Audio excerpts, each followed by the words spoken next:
Good day everyone! Welcome to my channel. This is Hot Sports Balita. Para sa balitang sports.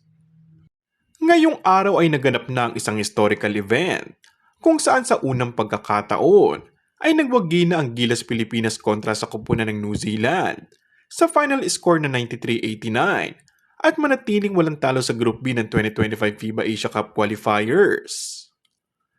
Grabe ang dominating performance na ipinamalas ng Gilas ngayong araw sa isang makasaysayang pagtatapat ng Gilas at ang world number 22 na New Zealand para sa second window. Pinangunahan ni Justin Brownlee ang panalo ng Gilas Pilipinas with 26 points, 11 rebounds at 4 assists, kabilang ang ilang crucial free throws upang ibaw ng kalamangan at mapanatiling walang talo ang Gilas with 3-0 record.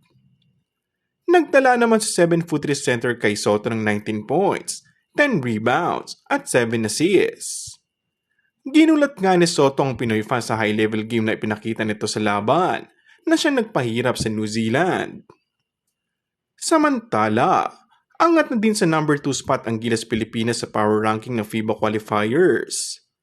Makakaharap naman ng Gilas ang Hong Kong sa Linggo sa parehong venue. Kung bago ka lang sa akin channel ay mag-subscribe at pindutin na rin ang notification bell.